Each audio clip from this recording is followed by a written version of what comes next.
say that when choosing this opera for our year, the reason we chose in the end two comedies to follow each other is because I believe that post-COVID we should be light-hearted. We should indulge ourselves in comedy, and we must indulge our audiences in color and jokes and beautiful, glorious melodies. Of course, L'Elisir d'Amore is one of the most performed operas of all time. It is one of Donizetti's most famous operas, and it is an absolute staple around the world. It is an absolute staple for any singer to have one of the roles in their CV. Certainly for Adina and Nemorino, it is some of the most exquisite melodies ever written. And even if you're not an opera lover, you will recognize the tunes. Fun side fact, my one instrument in high school was the bassoon, and of course, Una furtiva lagrima is one of the most preferred solos for the bassoon. Librettos by Felice Romani, and I see this, and Jose agrees with me, that this is one of those romantic comedies that has just stood the test of time. At first glance, it's quite an obvious story, but when you start delving into the archetypes of the characters and you start looking at how cleverly Romani used Tristan and Isolde's tale into the text, it becomes a real treasure trove. For our production, I'm sure you've all seen this beautiful, colorful set. We've chosen a very kind of a minimal approach, and I'll talk a little bit about our tour that we're going to be doing with this production. But the story of L'Elisir d'Amore basically centers around Nemorino's unrequited love for Adina, and this is facilitated by a powerful elixir that can instill love in the victim's heart. And like I said, the preamble to this is, of course, the book that she is reading, which is Tristan and Isolde, which is a Celtic legend. And the potion, obviously, the elixir of love, is a very central theme to this opera. So I want to just talk a little bit about the tour that we're doing. So the reason that we have chosen to do this, not with a full orchestra, as a minimalistic production, and a more pared down kind of a set, which is very travel friendly, is because we get quite a bit of funding to go elsewhere in the country twice a year. In the beginning of the year, or the middle of the year, we went to Johannesburg, which was incredibly successful. We had an absolute wonderful time with the Gauteng audiences. And after much searching, we then came to our second destination for the year, which is going to be Ermelo and Sasolburg. Another theme in L'Elisir d'Amore is of social status, and I was having a conversation with my husband about this, about blue-collar workers, the villagers, toiling and resting in the sun, and talking about how they, after the harvest, they have to sit under the tree and the cool river flowing, and about love and all of this. And then you've got the white-collar workers, which in my mind is Belcore's realm. And then he said, it's almost like there's this other realm, which is social hierarchy, which is the diamond collar. So we're working with blue collar, white collar, diamond collar, which I think is quite a nice way of explaining what happens here, because Adina is presumably the only person that is literate in this story. And she's, according to the libretto, she's a landowner, she's very wealthy, she has a lot of social status, and the villagers are just lying around. And she kind of tells them to get up and go and work. What Fiona and I are working on at the moment is a language where the villagers almost become like a machine. So it's very much the working class, hard work, and we are not very our setting is not that of villagers working as farm workers. we have worked on a concept that is a little bit more like a dream world. And what I eventually found is that our Dulcamara is almost like a god figure, and because he's this almost like a sorcerer type figure, he then creates a dream world in which he does an experiment on Adina. More about that later. So Marita has created, sorry? No, do you want me to go to the next slide? Yeah, go to the next slide. So we created this Escher-like dream space. As you can see, this it's all kind of simple surfaces in which we can tell the story. And the piano is center stage, and it forms part of this dream world. What I want to do is to try and tell the story in the simplest possible way, and to almost strip the milieu away from the characters. What I find in a lot of versions of L'Elisir d'Amore is that it becomes very obvious, and it almost becomes like a, I don't know, it just becomes not an intriguing story. And as a lot of the singers who have worked with me before know, I love creating very, very well-developed, colourful, interesting characters. So this set becomes a canvas where we can create these fantastical, big, larger-than-life characters that are incredibly well-developed, as I say, and thought through. And a lot of that will be happening in our rehearsal process. So the piano is center stage. It's part of the set, and we've got the color blocking to kind of assist this dream world. We also have some themes of. This is just a little bit more of the inspiration. There's this inspiration of color blocking, which once again assists in creating a flat canvas for the very popping characters, and we'll show you a little bit of the costume design shortly. And then Fiona and I are working on very stylized choreography, heavily inspired by Pina Bausch, whom we both like for this production, and also with kind of stylized elements like clouds, which comes in to the realm of Dulcamara and his godliness. And then for the harvesting, we've chosen the simple element of an orange. So we'll be working a lot with oranges in the production. And then books, because books are part of Adina's world and her literacy and her social status as a literate person. So in the beginning of the opera, we see the mad scientist and encyclopedic doctor, which he calls himself, Dulcamara, coming into this alternate reality. So what we will have is a little door through the clouds, and he will come on in a puff of smoke and introduce us to the other godlike figure who is music, the musician, and from there he will start puppeteering the different characters in this story. Let's talk about Dulcamara.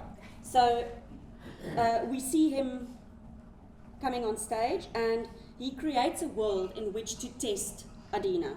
He's an alchemist, and she is basically being tested between two potential love prospects. So he's just having fun with these two people. Nemorino, who is the sweet, slightly average boy next door, and then the pompous, very presumptuous Belcore. And for me, Dulcamara is a very eccentric mix between Isaac Newton, Einstein, Frankenstein, all the Steins, Spallanzani, Dr. Jekyll, and Sherlock Holmes. So he's got little elements of these characters, making him very fantastical. He wears his experiments on himself, so he has an apron with all kinds of tubes and bottles. He deals with potions, so this is what he does for a living, is he makes potions. So you will go to him and say, I have eczema, and he will go into his apron and go, okay, I can make you something out of my hat, out of my hand, everything, here's your potion.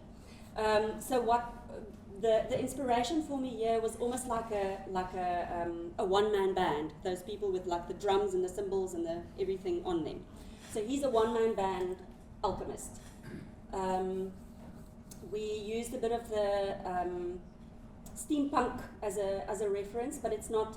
I mean, steampunk. He's more of an inventor in that way. We then go to Adina, who is not just a good girl, as you can see. She is a multifaceted person. She's highly intelligent. I think that she likes manipulating people. She likes playing with people. But in contrast to that, she lets Nemorino off very, very gently in their duet, where she says, "Listen, it's not you, it's me," which I find quite an interesting aspect of her character. This is her wedding dress when she marries Balcore. Then we get to Nemorino. He's, in my mind, just a hopeless romantic. He is very interested in stories. He wishes that he could read the books that Adina is reading. In our version of this tale, he is like whatever the take-a-lot of the 1940s would have been. He's a delivery guy, so he has his bicycle and he delivers books to Adina all the time. I hope you can ride a bicycle, Juan. Good. Great. So I think for me the challenge with Nemorino is going to be to make him a full round character and not just the sighing idiot that he calls himself. So that's gonna be very interesting for us to explore and to find. And then we get to Balcore, who, after a very exciting discussion with Jose, who said that this is almost like a school story. Maybe you can come and just tell us a little bit about your thinking around that, if you like. So do you have Balcore there?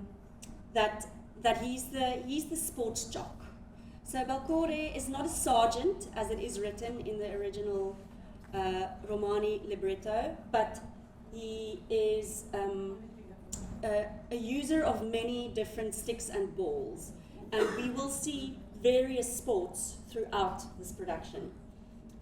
Golf being the introductory sport that he uses to woo Adina, and of course he's an incredibly pompous person. He just barges in and selects Adina from the crowd and plucks her off the tree for himself and woos her with his immensely talented golf playing. So you can clearly see what our thinking was behind this character. Janetta obviously she's the best friend, the gossip girl, and then our chorus is firstly elements of being blue-collar workers, and then later they become the gentlemen become Balcore's wingmen, and the ladies are groups of friends they have. So the chorus becomes different permutations of groupings that as we need them.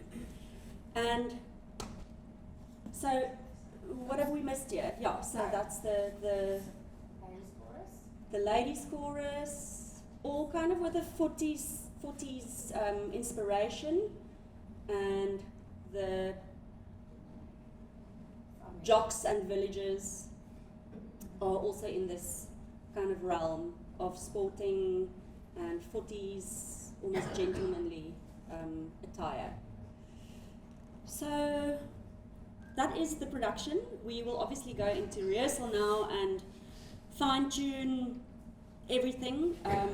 It's very much a work in progress always, but I really look forward to start to put flesh on bone. I think we've found a lot already. I don't know, Jose, do you want to say something? Hello, everybody.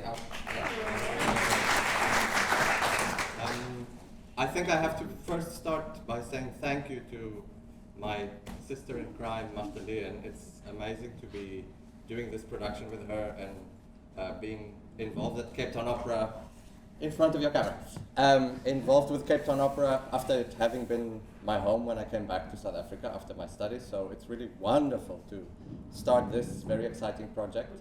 And it's wonderful to go back to Ermelo, where we've already worked together. And it's for me a very proud moment to see Magdalene stand here and do this, because we came up together as, you know, poor freelancers who are trying to build shows and operas and performances out of thin air. And we've always believed that the core of opera is in the music and in the singing, and that even when you pare it down to its most basic elements, and we had some experiences like that, it can really move audiences and it can really touch people. And it definitely has helped us, I think, grow as performers and artists and creators and whatever. I'm very excited. We have an incredible group of singers working on this, and I'm very excited to meet Juan and to work with him later today for the first time.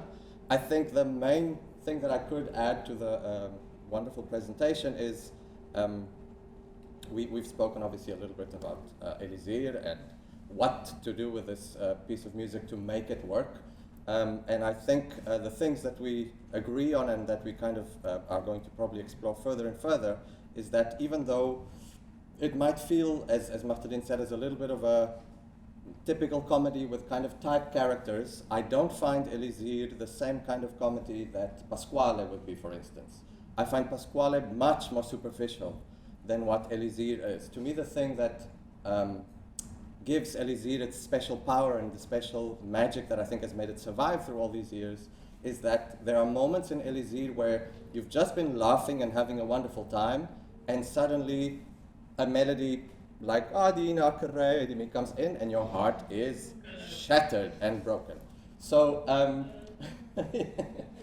the true power of Elisir is in this combination of lightheartedness and beautiful simple comedy with these characters that really feel their feelings very deeply. So we've spoken about how this piece seems to go so easily into what Verdi would do with opera after Donizetti.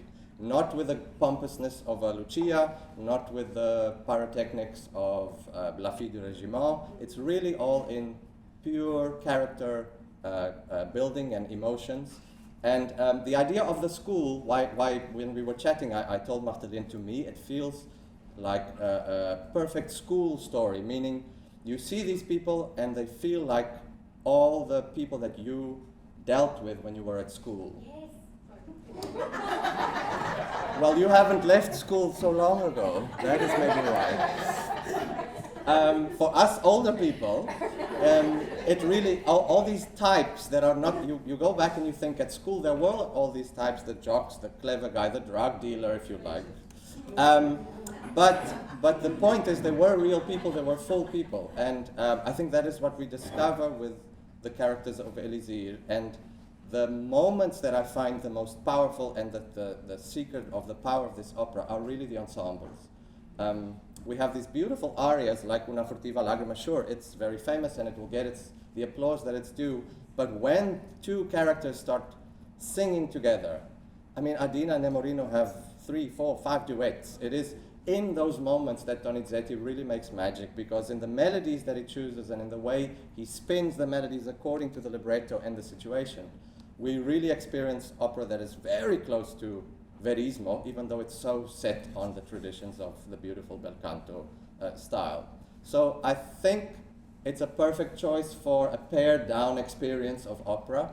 I will try my best to not let you all down with the piano playing. It is what it is. But I do think that with beautiful staging, with beautiful sets and costumes, with incredible actors, and that will be, I think, the work that we've already started doing, and coaching will be the work we will be doing, which is that every line is lived completely. Even though it's in Italian, we will dig and dig and dig and dig until we color in these seemingly simple melodies with all that acting can give them. So I'm really looking forward. Thank you.